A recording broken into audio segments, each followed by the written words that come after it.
এক মহামান্বিত বংশ, যার ধারায় আলো জ্বলে চলেছে নবুয়তের দীপ্তি। প্রিয় দর্শক, আসসালামু আলাইকুম ওরহমতুল্লাহ। আজ আমরা এমন এক মহিমান্বিত বিষয় নিয়ে আলোচনা করব, যা কেবল ইতিহাস নয়, বরং ইমানের জ্বালানি। এ অধ্যায়ে আমরা জানব হজরত ইউসুফ আলাইহিস সালামের পবিত্র বংশধারা সম্পর্কে, যার পরিবারে জন্ম নিয়েছেন অসংখ্য নবী, আর যার মাধ্যমে আল্লাহর হেদায়ত বহমান থেকেছে প্রজন্ম থেকে প্রজন্মে। হজরত ইউসুফ আলাইহিস সালাম ছিলেন আল্লাহর প্রেরিত নবী, যিনি কেবল নিজের চারিত্রিক সৌন্দর্যে নয়, বরং বংশীয় মর্যাদাও শ্রেষ্ঠদের অন্তর্ভুক্ত ছিলেন। তিনি ছিলেন ইব্রাহিমী বংশধারার চতুর্থ প্রজন্মের নবী। তার পিতার নাম ছিল হজরত ইয়াকুব আলাইহিস সালাম, তার দাদার নাম ছিল হজরত ইসহাক আলাইহিস সালাম এবং পরদাদা ছিলেন হজরত ইব্রাহিম আলাইহিস সালাম। ইসলামী ঐতিহ্য অনুযায়ী পবিত্র কোরআনে উল্লিখিত নবীদের মধ্যে কমপক্ষে 4 জন নবী সরাসরি হজরত ইউসুফ আলাইহিস সালামের বংশে ছিলেন, যারা হলেন হজরত ইব্রাহিম আলাইহিস সালাম পরদাদা, ইসহাক আলাইহিস সালাম দাদা, ইয়াকুব আলাইহিস সালাম পিতা, ইউসুফ আলাইহিস সালাম নিজেই। এছাড়াও এই একই বংশধারায় পরবর্তীতে আগমন ঘটে আরও মহান নবী হজরত মুসা আলাইহিস সালাম এবং হজরত হারুন আলাইহিস সালামের।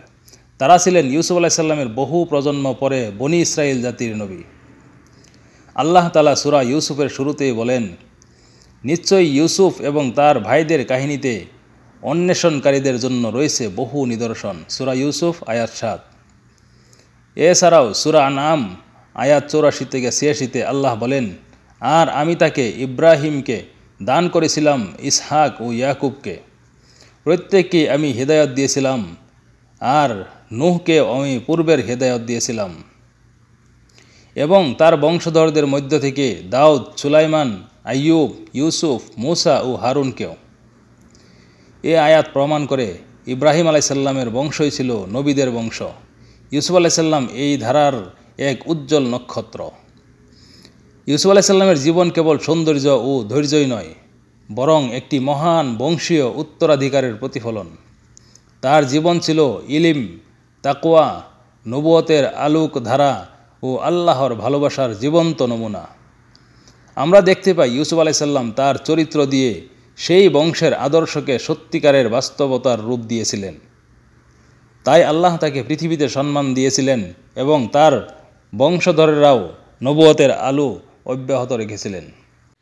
আমার আজকের প্রশ্নটি হলো, হজরত ইউসুফ আলাইহিস সালামের পিতা ও দাদার নাম কী ছিল? তাই দেরি না করে সঠিক উত্তরটি কমেন্টের মাধ্যমে জানান এবং ফুলের ভালোবাসা জিতে নিন। এই কাহিনী আমাদের শিখায়, নবীদের বংশ কেবল রক্তের সম্পর্ক নয়, বরং এটি ঈমান, তাকওয়া ও ত্যাগ তিতিক্ষার উত্তরাধিকার। ইউসুফ আলাইহিস সালাম তার জীবনের প্রতিটি পদক্ষেপে প্রমাণ করেছিলেন কেন তিনি সেই মহান নবীদের কাতারে ছিলেন। প্রিয় ভাই ও বোনেরা, আপনি যদি মহান নবীদের ঐতিহ্য ও শিক্ষা জানতে চান, ইউসুফ আলাইহিস সালামের জীবন আপনাকে শিক্ষা দিবে। এ বংশের প্রতীকী নবী আমাদের জন্য পথ প্রদর্শক। পরবর্তী পর্বে আমরা জানব হজরত ইউসুফ আলাইহিস সালামের পুত্র এফরাইম সম্পর্কে। তিনার খানদান থেকে কোন কোন নবী এসেছে, সম্পূর্ণ বিস্তারিত আপনাদের সামনে তুলে ধরব। তাই সবাই আমার সাথেই থাকুন পরবর্তী পর্ব দেখার জন্য, এবং ভিডিওটি আপনার বন্ধুদের সাথে শেয়ার করে আপনিও দাওয়াতি কাজে অংশগ্রহণ করুন। যারা ভিডিওটি শেয়ার করবে তাদের জন্য থাকবে বিশেষ ফুলের ভালোবাসা। সবাই ভালো থাকবেন, সুস্থ থাকবেন। আল্লাহ হাফিজ।